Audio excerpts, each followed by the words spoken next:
Hello everyone, welcome. Today in this video I will discuss why does the sun appears red at sunrise and sunset. लेकिन इसको समझने के लिए children पहले यह समझना जरूरी है कि what is scattering of light.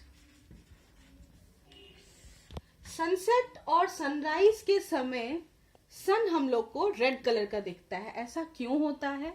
ये इसका रीजन, ये स्कैटरिंग ऑफ लाइट एक फेनोमेना है लाइट का, that is responsible. But what is scattering of light? Scattering of light में क्या होता है? Scattering of light is the process of absorption and then re emission.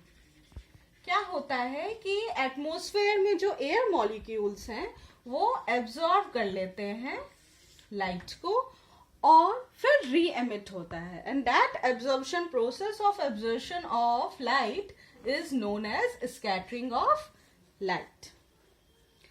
अब क्या होता है कि लाइट के जो अलग अलग डिफरेंट कलर्स हैं विजिबल लाइट के, उनके डिफरेंट वेवलेंथ्स होते हैं. So the intensity of scattering of light is inversely proportional to the 4 power of wavelength of the light.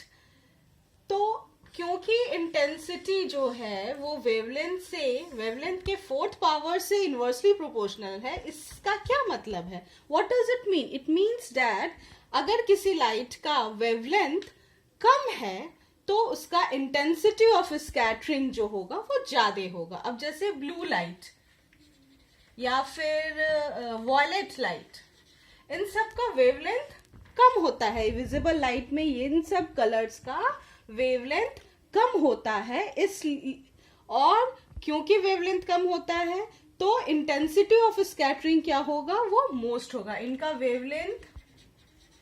Wavelength least होता है और इसीलिए उनका स्कैटरिंग जो होगा वो मोस्ट होगा. वो बहुत स्कैटर करते हैं. इन सब कलर्स के लाइट जो होते हैं वो बहुत स्कैटर करते हैं. ऐसा क्यों होता है? क्योंकि intensity of scattering of light is inversely proportional to the 4th power of the wavelength of the light. So ये जो फेनोमेनन है स्कैटरिंग ऑफ लाइट, ये this is the reason for the red color of the sun during sunrise and sunset. How? Let's see. Now, during the sunrise and sunset, the light from the sun has to travel longest distance of atmosphere to reach the observer. Sunrise और sunset के समय light को ज्यादा distance, longest distance travel करना पड़ता है, और air molecules जो है एटमॉस्फेयर का, उससे सनलाइट जो है एब्जॉर्ब होता है, मतलब स्कैटरिंग ऑफ लाइट होता है.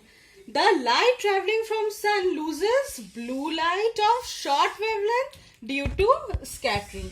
अब क्योंकि ब्लू लाइट का शॉर्ट वेवलेंथ है और intensity of scattering is inversely proportional to 4th power of wavelength, क्योंकि उनका वेवलेंथ कम है तो उनका स्कैटरिंग बहुत होगा. क्योंकि ब्लू लाइट स्कैटर होता है मोस्ट, इसलिए the blue light is absent in the sunlight reaching us. जो सनलाइट हम लोग के पास आ रहा है उसमें ब्लू लाइट एब्सेंट होता है. लेकिन रेड लाइट जो लॉन्ग वेवलेंथ का होता है वो लीस्ट स्कैटर होता है. क्योंकि उनका वेवलेंथ लॉन्ग होता है तो उनका scattering, intensity of scattering least होता है. वो ज्यादा डिस्टेंस ट्रेवल कर सकते हैं रेड लाइट, और क्योंकि स्कैटरिंग लीस्ट होता है वो ज्यादा डिस्टेंस ट्रेवल कर सकते हैं, इसलिए जो सनलाइट हम लोग के पास आता है, the sunlight that reaches us, that is red in color. So this is the reason why does the sun appears red at sunrise and sunset. Hope children it is clear to all of you. Thank you.